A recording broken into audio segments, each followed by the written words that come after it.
Salut à tous, heureux de vous retrouver sur Direct de Course, votre émission quotidienne sur canalturf.com. Jeudi 2 septembre, c'est la réouverture sur l'hippodrome d'Auteuil. La Butte Mortemart propose également un tiercé écarté quinté plus. Première course de cette réunion 1 donc à Auteuil. Il s'agira du prix Jean Bart, une épreuve réunissant des chevaux bien connus dans les handicaps, des chevaux âgés de 5 ans et au-dessus. Nous évoquerons ensuite la réunion 2 qui se déroulera sur l'hippodrome de Paris-Vincennes, pour laquelle j'ai pu m'entretenir avec certains professionnels y participants. On revient sur le quintet, course handicap, comme je vous le disais, ils seront 18 au départ, des chevaux qu'on ne présente plus à ce niveau de compétition. J'aime beaucoup le numéro 3, King Tune, désormais âgé de 9 ans, cet élève d'Isabelle Paco n'a plus à faire ses preuves dans les quintets, il y compte 11 participations, 2 victoires et 6 places, un cheval régulier qui répète toutes ses courses. Sachez également qu'il aborde cette compétition en bonne condition physique au dire de son entourage, et dans ces conditions, sur ce parcours qu'il connaît bien, il peut parfaitement s'imposer. Le numéro 6, l'élu, on s'en méfiera. Le cheval entraîné par Jacques Ortais n'a pas paru en piste depuis le mois de mars 2009. Cela fait une longue absence, presque un an et demi. Quoi qu'il en soit, s'il débute directement à Auteuil sans être passé par la case province et qu'il doit être en condition assez avancée, de surcroît son mentor palois, lui, associe le jockey Christophe Pieux, le multiple cravache d'or. Dans ces conditions, il convient de s'en méfier d'emblée, d'autant que le cheval, ses 2 derniers parcours sont soldés par une victoire et une deuxième place lors de ses 2 dernières sorties, donc sur ce tracé. Ensuite, le numéro 2, Espoir de Kerba, autre sujet âgé de 9 ans, présenté par Christian Scandella.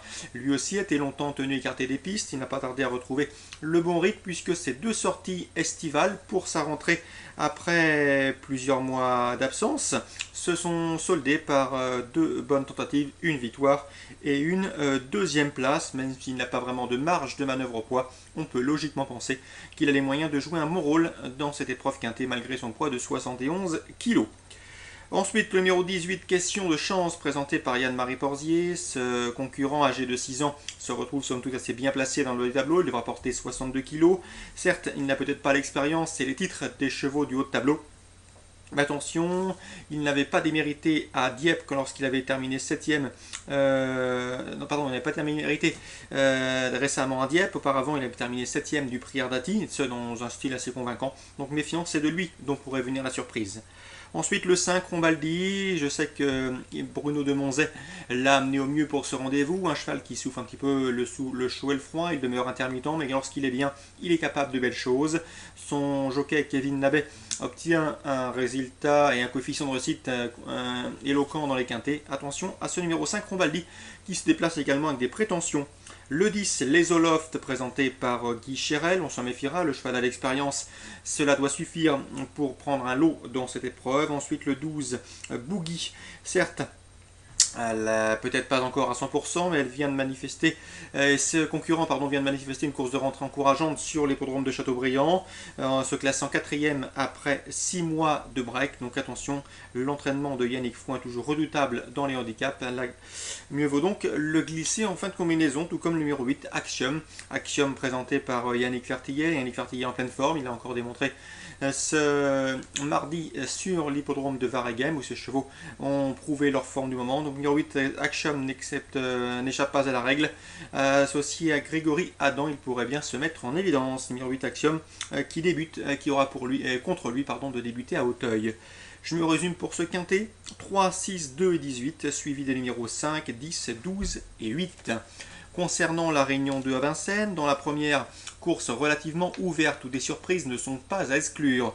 Sachez que Pascal Vermugène, qui présente le 108 Princesse Dark, est confiant. Princesse Dark qui a effectué des débuts victorieux sous la selle fin juillet à Enghien. Une confirmation attendue, même si c'est vrai qu'elle n'est pas vraiment une spécialiste de la montée de Vincennes et de sa grande piste, quoi qu'il en soit. Même si elle court un mois à l'intervalle et qu'elle revient sur la grande piste, son mentor est nullement négatif, loin s'en faut.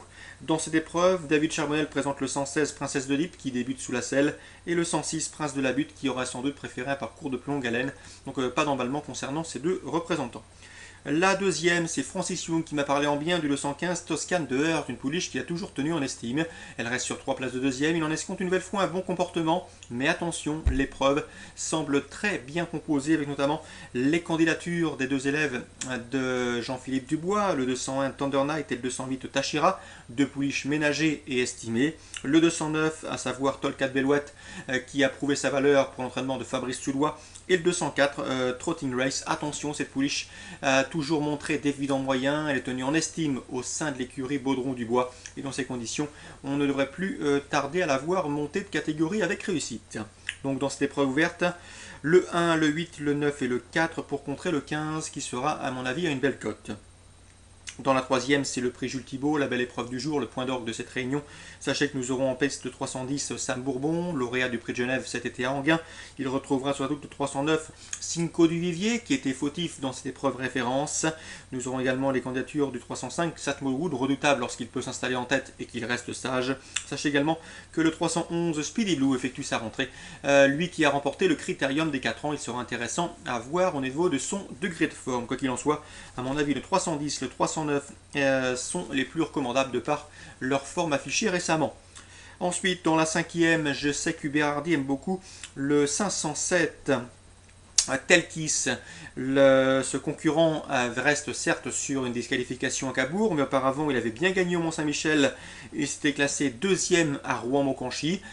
Hubert Hardy l'aime beaucoup, malheureusement je ne peux pas vraiment situer l'opposition. C'est des chevaux qui ont couru en province pour la plupart et difficiles à cerner avec des réductions intermédiaires pas suffisamment fiables pour être appuyées. Quoi qu'il en soit, le 507 Telkis est tenu en estime au sein de l'écurie d'Hubert Hardy, avec lequel nous avons l'habitude de collaborer sur canalturf.com, et dans ces conditions, on s'en méfiera. Il sera confié à Mathieu Abrivard sur 507 Telkis, un sujet estimé. On termine par la 8ème, épreuve également ouverte. Ce programme de Vincennes n'est pas des plus faciles, décidément. Le 814 Price Star, Aurélien David m'a dit que le cheval était bien, il n'a plus à faire ses preuves en Paris Société, c'est une chance, mais attention, le 812 Piplou revient bien et sur une ancienne valeur, il peut parfaitement jouer les premiers rôles. Bien évidemment, Quadrignol Giel, le 811 que je vous avais recommandé en dernier lieu, s'annonce une nouvelle fois redoutable, il y a de la marge dans ce genre de tournoi. Le 815 et le 816, à savoir Olympe de Baconval, confié à Romain Poré, et le 816 Oscar Indien, confirmé dans les tournois des amateurs, dispose également d'une belle chance pour les places. Donc pour un couplet, en tout cas pour un trio élargi, pourquoi pas tenter les numéros 11, 12, 14, 15 et 16 pour cette 8ème. À mon avis, avec ces partants, on peut logiquement espérer un trio relativement rémunérateur. Voilà pour ce programme du jeudi 2 septembre. Je vous souhaite de très bons jeux à tous. On se donne désormais rendez-vous demain pour une nouvelle émission où j'ai d'ores et déjà de bons renseignements à vous transmettre.